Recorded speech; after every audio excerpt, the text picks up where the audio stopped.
Hello. Good to see everybody.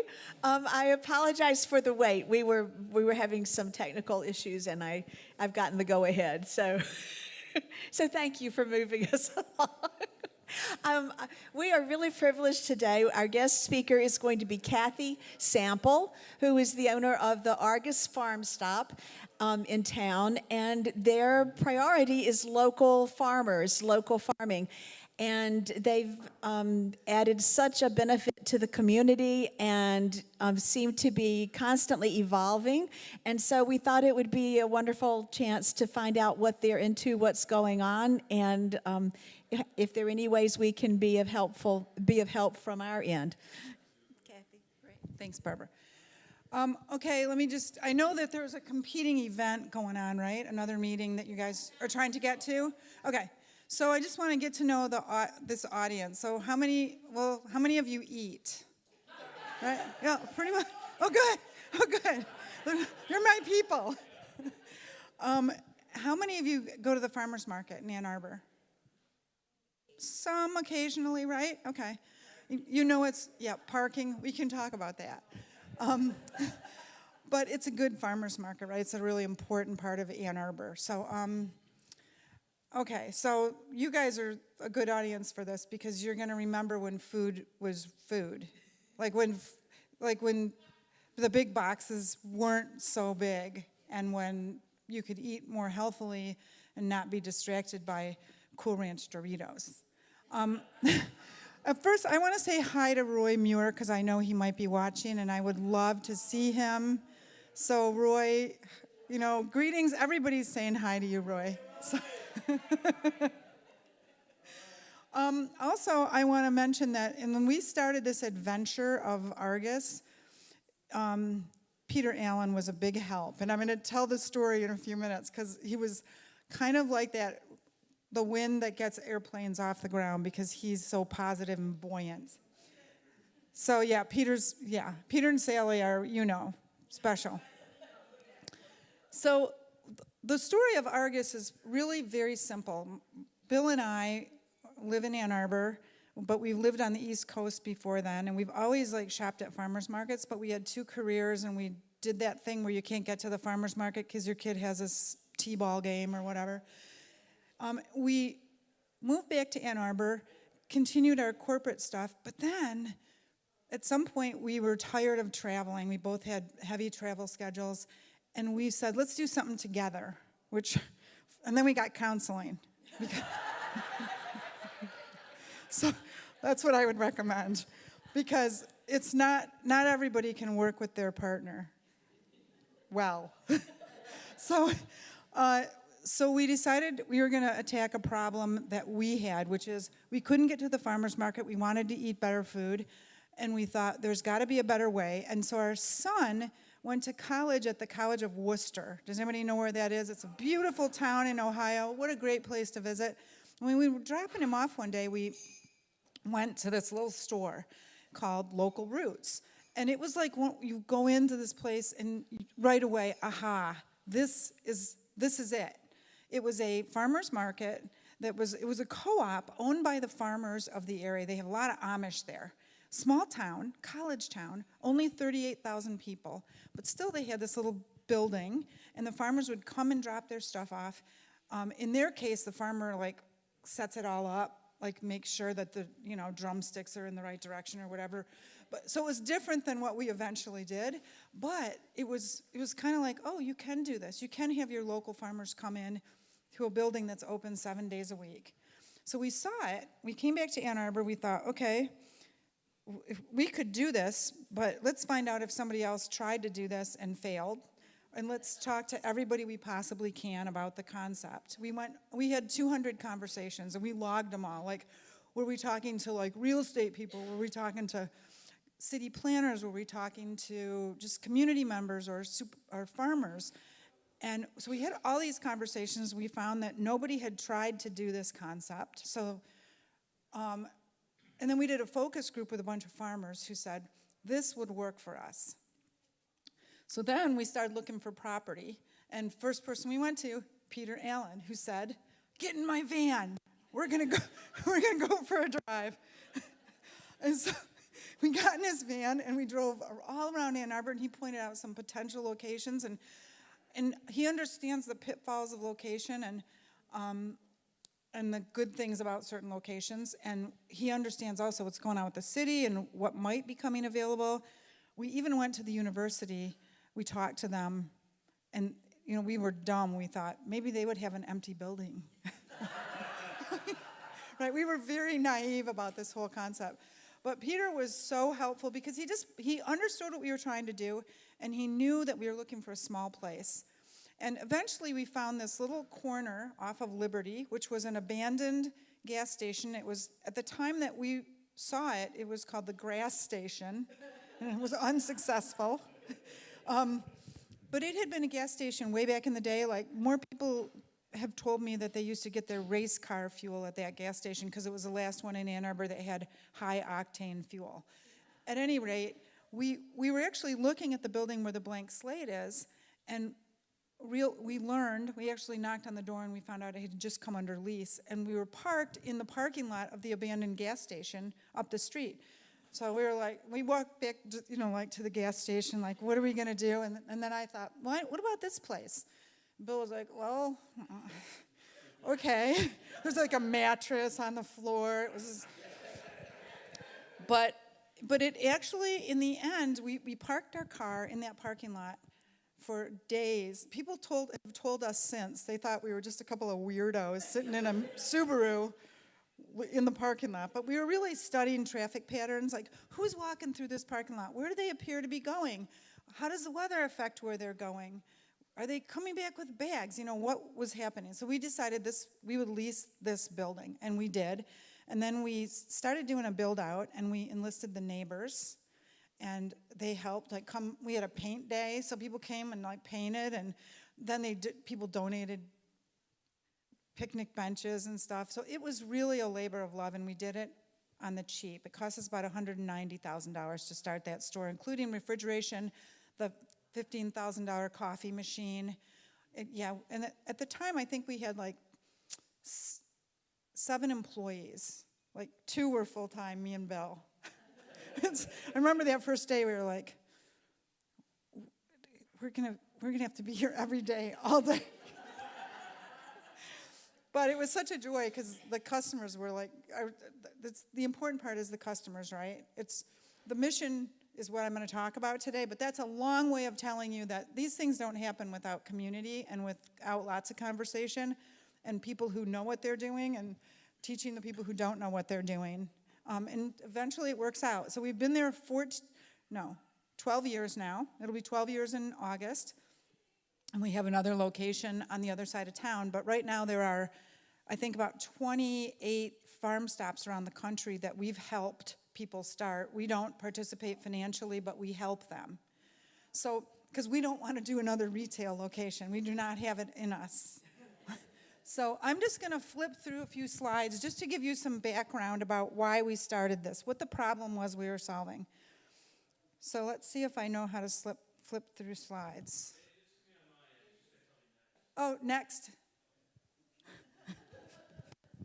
So why do we care about local food? Because people want to live in good food communities. I mean, you cannot argue that Ann Arbor is a food jungle. It is not a food desert, right? It's a food jungle. But people want to, and we're always consistently rated really high about quality of living. But local food tastes great. It has a big impact. We do a lot of artisanal stuff. Like yesterday at the Packard store, there was some guy making Queen Amman rolls, and of course the neighbors flocked to buy his Queen Amman rolls. Like, people who want to try out their skills can offer that through us. And local food can become the standard. If you lean into it, the farmers are going to provide what you need because they're going to see, oh, I could sell lettuce all year? Well, I'm going to grow it all year. Before, at the farmer's market, they wouldn't bring the lettuce in February because it's going to freeze. But now they can grow it in their hoop houses and they can invest in their business. So I'll get into the numbers to give you an idea. Next, please. Okay, you're not going to maybe be able to read all this, but this is the farms in Washtenaw County, and it just shows that overall there's been a 57% decrease in the number of farms in the last, since 1950, right? Because that's when the big grocery stores came in, right? So the key is that there's no dairies left. There was, at one time, there were 6 dairies in Ann Arbor. Like on Plymouth Road, there was one. Like, it's crazy where all these dairies were. There's none. In fact, in the whole state of Michigan, there are very few dairies that actually don't just have a big Prairie Farms truck come and pick up their milk and mix it with all the other milk. Very few. So I think, orchards.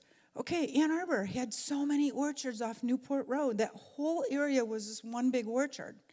So, and across the county, we've had a lot of big change. So we knew it was a problem in Michigan. If you look at, as a nation, 61% of farms are gone since the 1950s, all right? And what's happened is, if you look at acreage, the acreage per farm has increased because they become these big industrial soy, oat farms, right? Just big industrial, and they're not even producing food. Like soybeans, that is used for animal feed, and corn is used for ethanol. So the amount of that kind of farming that goes to actual food is just, forget it. And as we subsidize those kinds of farms, our government is not subsidizing actual food farmers. They're subsidizing people who grow corn to feed 5,000 cows in a feedlot who should not be eating corn. So I'm not going to go downhill very long though. So the average age of a farmer, okay, this is funny. So I passed 58 a long time ago, but the average age of a farmer is 58, and it's rising. So think about that. 50% of our farmers are over 58 years old. And I don't know very many farmers who have kids who they're telling, go into this. It's lucrative. It's hard work. 40% of the agricultural land across our country is going to change hands in the next 20 years. 40%. And you can read the paper. You know who's buying it. It's not good, right? Once those farms are gone, they're never going to be food farm again, right? Once it's a data center or once it's a development, it's never going to be, it's what?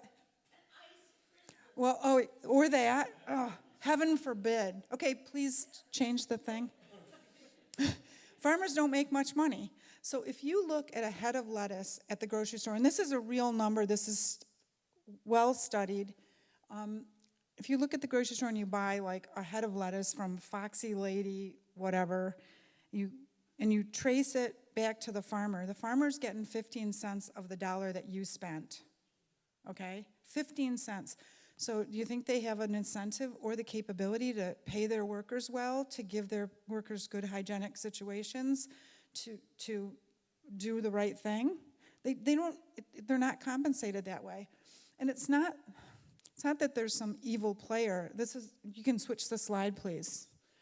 This is our food system. So the farmer all his stuff goes to onto trains and onto trucks and into the system and into storage and into cooling and all that kind of stuff. So that all takes money. So that rest of that money goes into that system. It's not like Kroger makes a lot of money on produce, right? If they did, they wouldn't need to have a pharmacy and beer and Cool Ranch Doritos. I only say that because that's my favorite. So food travels on average 1,500 miles. If you just look across the whole food system, I mean, that's a long way and if you look at what your food is, go to Costco and just look at the bag and try to figure out where that came from. You can't find out. And plus the food system, when it's shipped that far, it's vulnerable. Think about this. Most of the lettuce that you could buy today at a big box store is grown in Arizona, right? What do they not have in Arizona? They're still doing it, though. They're still doing it. It's almost like they just can't understand what we're doing with our farmland. There are plenty of places that have more water and could grow lettuce, but somehow that industrial consolidation has happened in a way that's put a lot of stuff in places that it shouldn't be. So when you go to the farmer's market, only 0.7% of the food in the United States is directly purchased. 0.7%. So Kroger's not going to notice that a farm stop opened because Nobody's shopping this way. If we could get to 3%, we would feel really good, and there would be farm stops all over the place. Because, okay, we need saran wrap, I guess, and tin foil. They can go to those stores and get that. But if you want fresh produce and it can be grown locally, you should be buying it that way. Okay, please switch the slide. Okay, so what did we do? We saw this elsewhere. It's not like we're geniuses. We saw this in Ohio, and we thought, okay, it would work in Ann Arbor. We modified it according to what we wanted to do. So we combined a farmer's market with a grocery store. It's pretty simple. And so the thing that I would like you all to understand is that our model is weird. It's consignment. So it's not like we're trying to leave the risk to the farm. It's that when you come in, I want Michael to know that he bought that bacon from Joan Ernst, and he bought it directly from her because she owns it while it's in our store. And our staff needs to understand that link too, because they'll take better care and they'll make sure that that stuff sells. So our stores have so little waste because the staff understands that what it took to grow that stuff, they are not letting it go in the dumpster. I mean, it might go to food gatherers, but it might go to one of the farmers who's coming in and dropping off eggs and she wants it for her chickens. Our food waste is very, very low, and we've studied it with university students. It's negligible because even staff, I mean, our entire staff exists on dated out food. We all eat dated out food. None of us have gotten sick. So it's so funny because we have this staff fridge, and it's like anything dates out, it goes in that fridge, and somebody's going to eat it.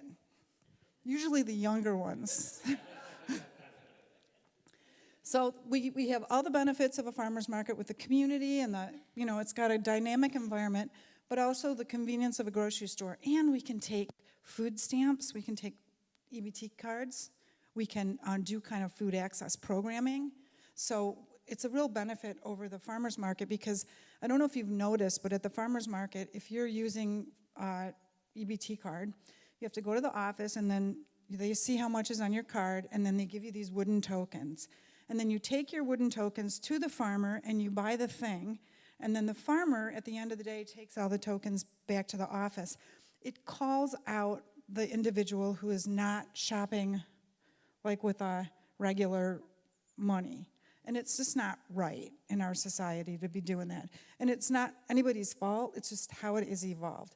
So we take their EBT cards like it's a credit card, nobody ever knows. They're just at the register just like anybody else.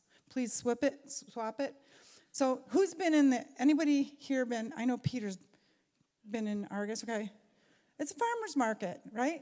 There will be no toilet paper or, we don't do that stuff. We could, I know that there are farm stops around the country who are in locations where they felt like, if I just had dish soap, I could get people to come in, but we've stuck to really locally grown stuff. We have regular checkout lines. The farmer's market is our friend. We work with them.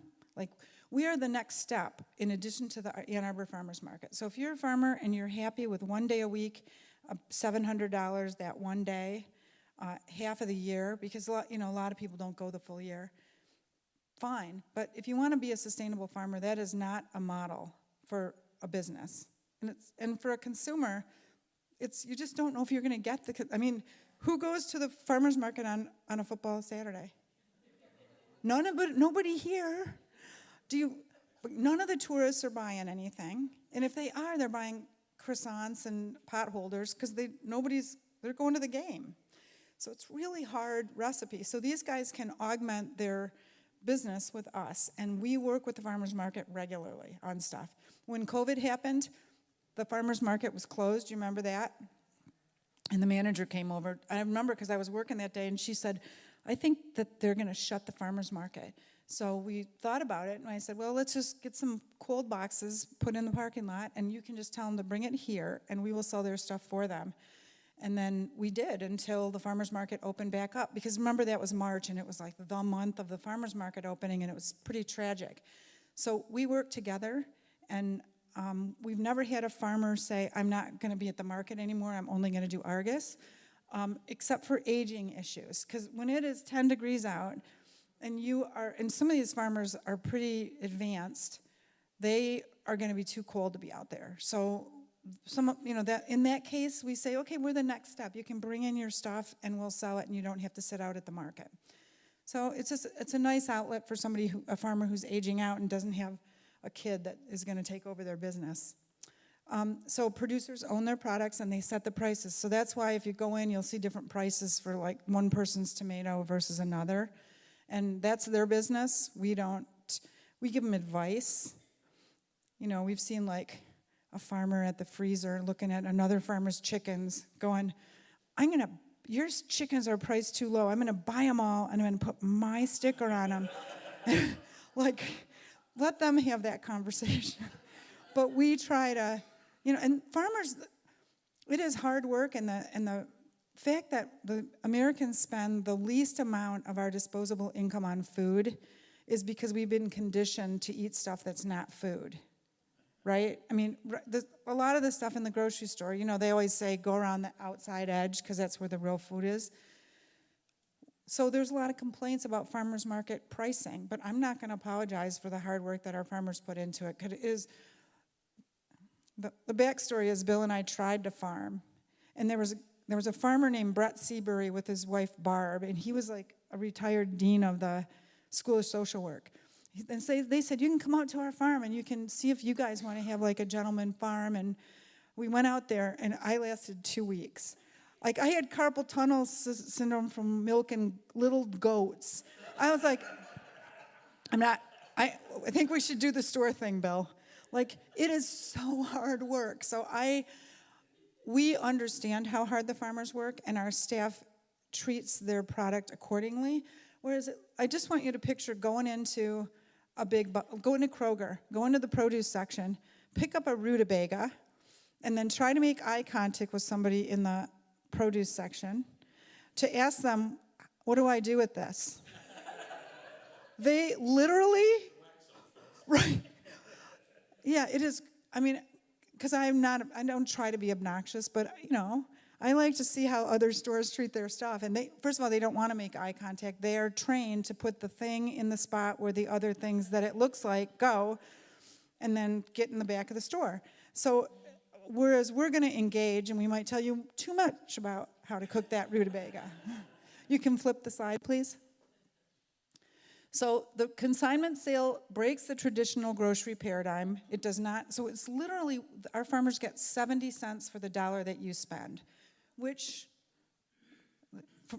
I'll talk about the business model after. But so 70% is pretty good, right? It's 4 to 5 times what they would get at a grocery store if they were allowed in the grocery store. The problem is even Whole Foods doesn't let small local farms in anymore, right? It builds community, and it's highly differentiated from a traditional grocery store, so you can actually talk to people. I see a lot of hugs. I see a lot of fun stuff happening when people are shopping, much like they would at the farmer's market. Please switch the slide. Okay, so you can't run a business on a 30% margin, right? If you're giving the farmers 70%, you just can't do it. Not in today's world, not paying. We have health care for our employees. We have a 401k. We have like the things that we should be doing as employers. So then I just want you to know, when you drink a latte at the farm stop, you are helping our mission. That's the little engine that drags that train, and we have to have it. Some of the farm stops around the country have cafes that have full food service, but we couldn't fit that in that little gas station. It wouldn't work. So it is so squishy in there at this point. Like, when we hire people, we have to ask them about their ability to work in close proximity to other people, because like if you're trying to carry something and you're going behind somebody, and you have to be okay with that. The Packard store is way better. So we started with the first one in 2014. We planted corn on the roof, and we do every year, and you'll see a high variability based on which employee is in charge of the corn. Then we had this location, which was, if you've been in Ann Arbor a long time, it was Ashley Clegg's Market. So Mark Clegg, who's I think he might be the dean of the School of Music, Theater, and Dance. He has a role in that school. His grandpa, Ashley Clegg, had that. It was a grocery store. Then it was like a pet store. A lot of people say, I bought my first gerbil there. But it was abandoned, so that's our specialty. So we took this building, we made it into the farm stop. And then during COVID, we grew so much because we started doing produce boxes that we needed to expand. So we got remember the vacuum store? Right? Who hasn't gotten a vacuum there? Like, it's a great place, right? So we bought that, and we made that into the market. So now this is just a cafe, because it just got too crowded. All the students are over there. Like this morning, the lacrosse team's parents were in there, and I could not get a coffee, which, okay, I'm happy that they were there. So now we have a van, and we do these produce boxes, so I just wanted to show you, because this is a way we can help farmers. So we do about 300 of these every week. So if you are on a subscription, and I'm not selling you on this, I'm telling you why it's important for the farmers. If you do a subscription, you get this box every week, and it's different every week. And I pulled it before they put no. You get like a recipe thing, like, wait, what does this have recipe for? Sunflower oils. And there's a sample of a little sunflower oil that's, so produced by John Gates' son. So one of the few cases where a farmer got his son went to Michigan Engineering School and worked in the automotive industry for about 3 years and then said, I'm going back to dad's farm. So he and his brother started Gates Brothers Organics, and they grew fields of sunflowers organically, and now they have sunflower oil. And so that's in this box, which is unusual to have a finished product in here. But then, you've got like lettuce and mushrooms. It's just got a box of stuff, right? But what happens is when you do 300 of those, that means that Joe Gates is selling 300 little bottles of sunflower oil.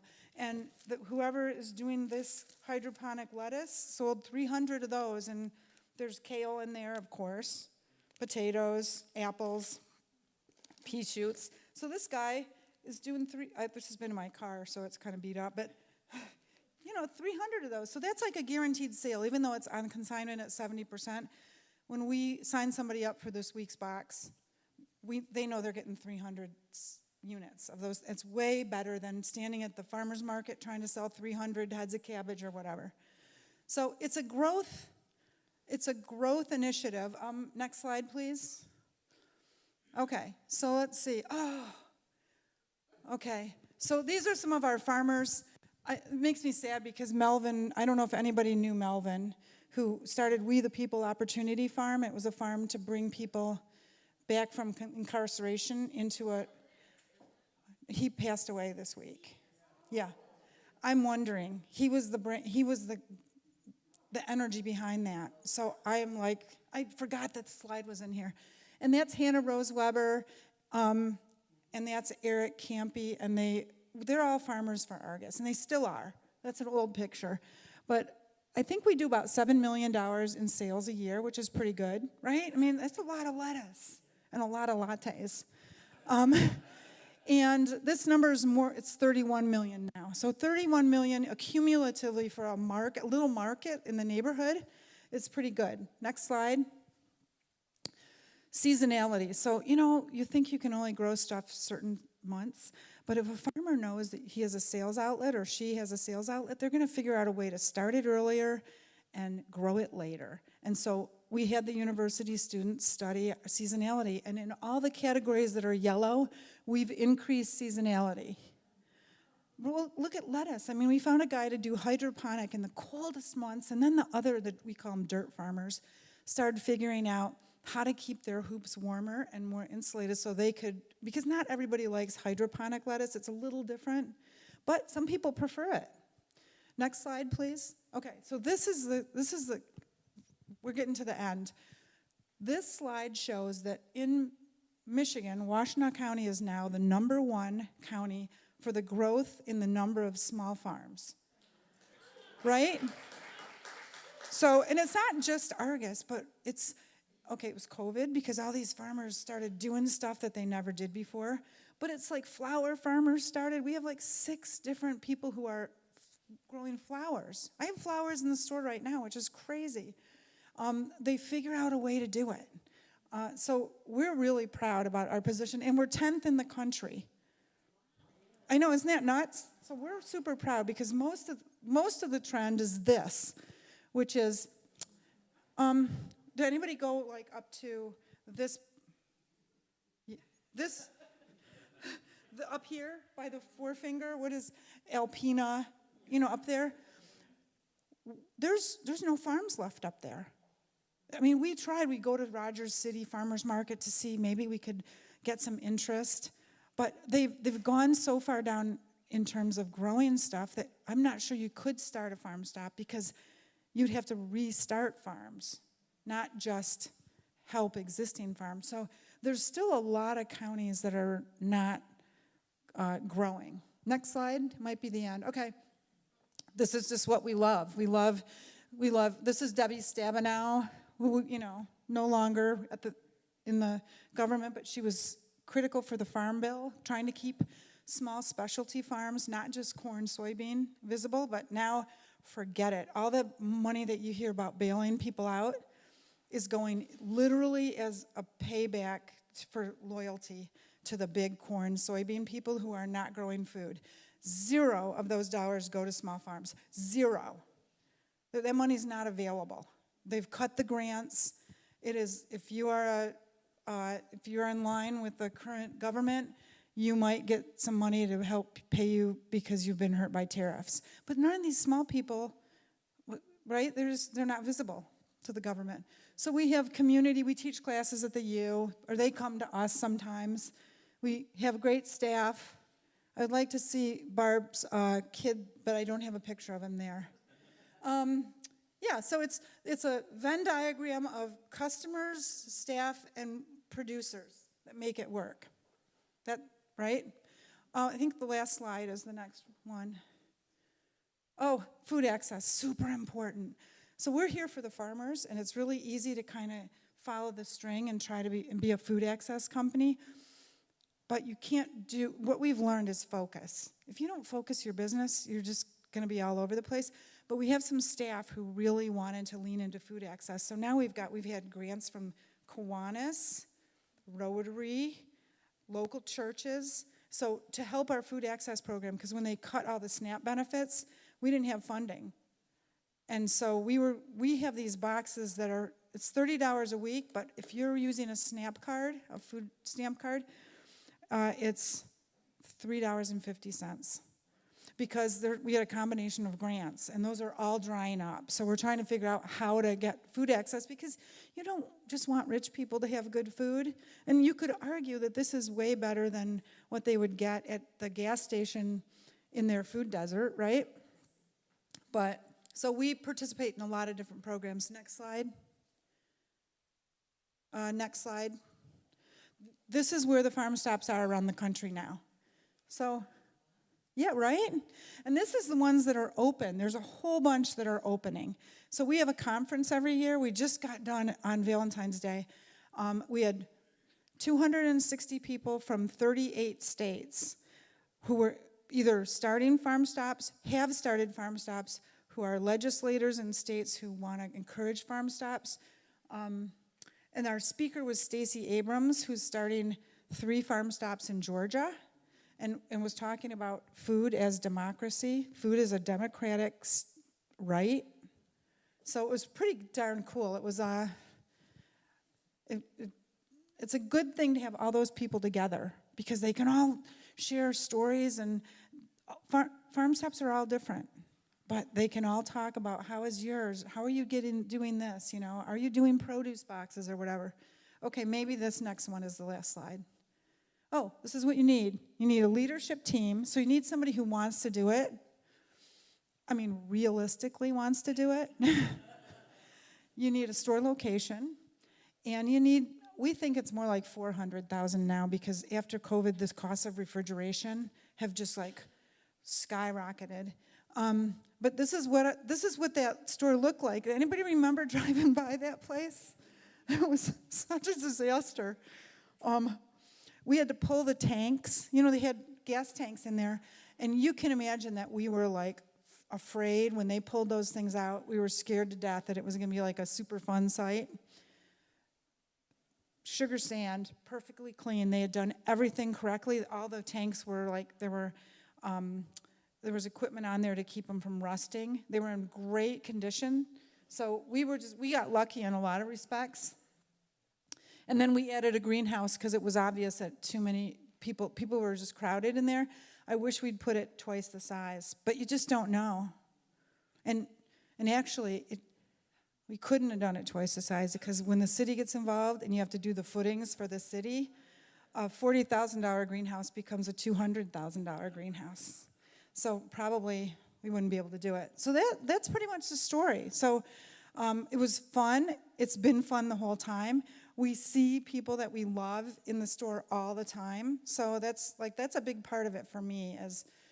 It's got to be a place I want to be during the day. So, anybody have any questions? Yes, you have to speak. Okay. So you all know the green belt that we created. Kathy, you can explain it, but how big of a factor has that been for everything you're doing? Okay, that's a really good question. So the green belt is the area of land that's now being set aside and conserved so it can't be developed to create a really beautiful green swath around the area, right? And we are at the cutting edge of that land being useful for young farmers. The number one problem for young farmers is land access. The number one holdup is old people who don't want to, they're happy to conserve their land, but they're not quite ready to get off of it, right? Because it's grandpa's land. I just can't get myself to leave. But meanwhile, there's a long line of kids waiting. I shouldn't say kids, because some of them are not quite kids. They're waiting to have access to that land. Because you don't need just land, you need a place to live. Tillian, which is off North Pontiac Trail, was a big piece of 60 acres that's run by the township, and it's conserved. There's nowhere for people to live out there. So we had 11 farmers out there at one time. It was heaven, except for 11 farmers on one piece of land. There's a lot of, but it was heaven in terms of having a lot of people growing a lot of different things. You have to have a place for people to live. So there's a place now called My Farm Link, which is called MI Farm Link. It's like a dating service for people who need land and people who have land. But it's still, you got to be willing to let go of your land. And there's a hard step between I'm willing to conserve it for farming or I'm willing to actually sell it. And when you sell a land that's conserved, it's much less valuable because it can't be developed. So the development rights have been bought. So it's more affordable for the farmer. So the Greenbelt's great, but we're just at the beginning of those farmers letting go of the land. It's a problem. Thank you very much, Kathy, for a great talk. I should say that my wife and I have been long-time supporters of the Locavorius movement. We have had a Tantray share box for 20 years. I picked up our immune booster share at Agricole, which I believe was based on your model yesterday. And we love all of this stuff, and we shop at your business regularly. But I have another question. So you were talking about how once a farm is gone, it's gone for good. And I started to think about the city of Detroit. I'm so glad to see that the city is doing so much better, but because of its spread, it's surely inevitable there is going to be a lot of vacant land in the city, however much it regenerates. And there are small farms beginning to emerge in Detroit. Is there a prospect for more serious urban farming in the city in the next generation? Right. That's such a fun question because, okay, yes, there's so many individual plots of land that are available to farm in Detroit. The issue, and there's a great program called the Detroit Land Bank, which actually accumulates land and then it makes it available for particularly people who've been displaced or people of color who should still be in Detroit but are not able to stay because it's getting gentrified. So there are these programs, but any piece of land in Detroit is suspect for contamination. So if you're going to grow on somebody's backyard in Detroit, you really have to go through the replacement of the soil, which is it's a hurdle. So there's 169 urban farms in Detroit right now. And if you go to Eastern Market, which I recommend everybody does because it's so much fun, there's a place called Keep Growing Detroit, and it's a centralized booth at Eastern Market where all those small farms can aggregate their stuff, and then they staff it with different farmers, and you know that it was all grown by one of those urban farms. Because a lot of the people they're selling grapes and strawberries right now, they're not local. But if you find Keep Growing Detroit and you find some of these other ones who are really growing their stuff, they're going to be the outlet for those small farms. And there's a new People's Food Co-op in Detroit, which is just opened a year and a half ago. It's like a members co-op, and that's helping, but you have to have an outlet. And then the final thing is, it's really fine and dandy to grow stuff, and you might be good at it, but are you good at selling it? Because we have so many farmers who are really good at growing stuff, but you have to actually get yourself out there and do the marketing, and that's, for some farmers, that is no fun, right? But how do you tell the difference between what's the word when you're not outgoing? What's that word? Introverted, right? Right. How do you tell the difference between an introverted and an extroverted farmer? Well, when you're talking to an introverted farmer, he's looking at his shoes. But when you're talking to an extroverted farmer, he's looking at your shoes. I mean, I know a lot of farmers, and so there's a secret recipe, like if you have a farmer who has a partner who's the extrovert, then they're going to be more likely to succeed because somebody has to go to the farmer's market and talk to customers. Somebody has to go to Argus and deliver the stuff, and by the way, we give free coffee to our farmers, so we want them to come and hang out because most of them are getting like gas station coffee, but we'll give them like a oat milk mocha latte. We want them to stick around. So we want them to talk to customers, but yeah, it's Detroit has its own set of complications, but Eastern Market is one place, and then some of those farmers are doing CSAs. It's hard to do a CSA because you have to have enough variety to make it not boring. Any other questions? Are you still 40 hours a week in your stores? I'm probably 30 hours a week, but now if I'm like going to the store and I go, try to give somebody a break and I'm standing at the register, a staffer will gently be like, because I don't push the buttons as fast as they do. If you're not there every day, or if the credit system, I'm just not fast. And plus I make it. They say you make it too slow. You're slowing the line down because you're talking to everybody. So I'm relegated now to like standing like a Walmart greeter, which is fine. It's fine. It doesn't hurt my feelings too much. But yeah, I can make a mean latte, but I don't need to anymore. So not 40, but we're still there a lot. And we do a lot of this kind of stuff because people need to be behind the register while I'm here. So.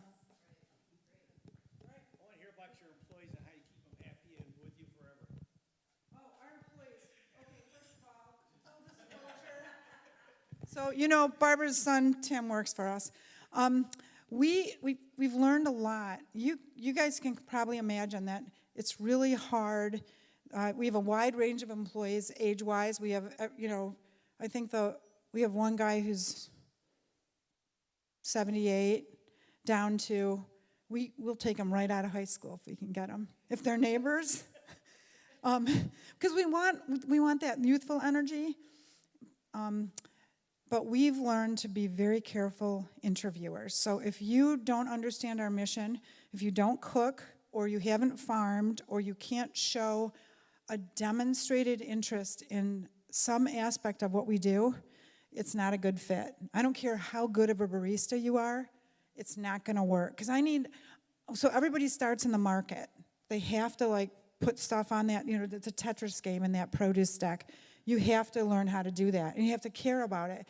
Then when you get to be a barista and somebody says, oh yeah, what's going on down the street? Then the barista's enthusiastic to say, that's why we're here. We support local farms. So we hire super carefully. We do 2 interviews. We once had an MBA student ask us, what do you guys think, you're Goldman Sachs or something? You gotta, right? Right.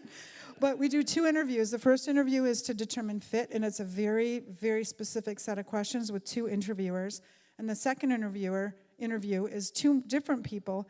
You've determined that we think they're a fit, and then you go through the semantics of their schedule, that kind of thing. But we're very careful because hiring the wrong person for somebody like us is just a pain because you got to go through and rehire, and that takes a lot of staff time and all that kind of stuff. So it has to be somebody who gets what we're doing. And then the more people that we educate that way in the store, the more people are out there later shopping at farmers markets, right? You'd think that they will go out into their lives. And we have one guy who's great. He's a Buddhist from the Zen Buddhist temple, and all he wants to do, we call him most people are local foodivores, but he's our local carnivore. All he wants to do is sort through frozen meat. That's all he does. I go in there and he's hunched over the frozen meat, and it's all he wants to do. So people find their space. And we try to also, we all hire from inside, so our accounting, our IT, our marketing, everybody came up. We just, discover their skills. All of our signage, like behind the bar, is painted by staffers who are really good artists. So we don't go outside because we don't have to. But does that answer your question, Peter? One follow-up. So you spend $400,000 to start a store. You follow your model. How good of an investment and a lifelong opportunity is it for somebody to live in? That's a great question. Well, Bill and I have not paid ourselves back our capital investment, and we did not take a salary. So this was an experiment.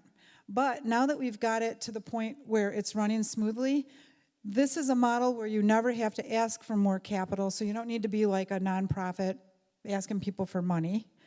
You can pay all your staff. I think our general manager makes $75,000 a year. And we have it's a hierarchy now. We've got 75 employees because you're open, right? 12 hours a day, 7 days a week. So you got a lot of employees. So it's an absolutely sustainable business model, but when those venture capitalists call us, and they call us all the time, we're just like, no, there is no money in here for somebody to skim off the top. It's got to go back to the farmer. So when we make money, we try to do farmer grants, things like that. It does not go to Kathy and Bill. We did this because we had a career. We were able to do it. We wanted to see if it would work. And we're very happy with our situation. And our capital is being paid back, but slowly. But we don't make money off of it. It is not for somebody who, it's for somebody who wants to support the community and the farms. It will never be venture capital returns for anybody but the farmer, right? Because the farmer's getting a lot of money. And you know what happens with local money? It stays in your economy. So $30-something million has stayed in Ann Arbor to hire new people, to buy new equipment. But it did not go into some dude's pocket in Nashville like all the money from the dollar stores, right? I mean, you can pick what you want to do in your life, and we got to pick this last stage, but yeah, no venture capital people. But they do call. It's crazy how many times we get these emails. Hey, we want to talk about this. And so the final note is we are working with a local guy. He's a franchising expert, but we don't use the F word. We call it replication. We are distilling the essence of a farm stop so that we can help people better duplicate it, but it would require no financial involvement. It wouldn't be like that. He just happens to know how to do this replication. We're working very hard with the business school and this guy. We're going to figure out, like, if somebody wants to start one, we tell them, here's your demographic analysis. We can tell them, is it going to work in your town? With the model that we've given you, is it going to work where you are purporting to do it? But we're not interested in, the return is not going to be making somebody rich. We want to make the farmers rich. So, and we have to stick to that. Otherwise, you lose. Then the customer starts to be suspicious of what you're there for, right? We're there for the farmers, and we're always going to be there for the farmers. So.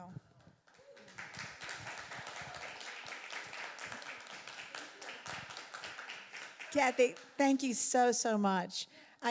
There's just, I kind of bubble over with admiration for what you do. I think, the neighborhood aspect of this is just so incredible that, a person can stop in and get, almost everything they need and get out of there so fast. I mean, there are just so many things that are great about it. You're in the community, and it's definitely a gift. And we thank you. And thank you for sharing all this with us this morning.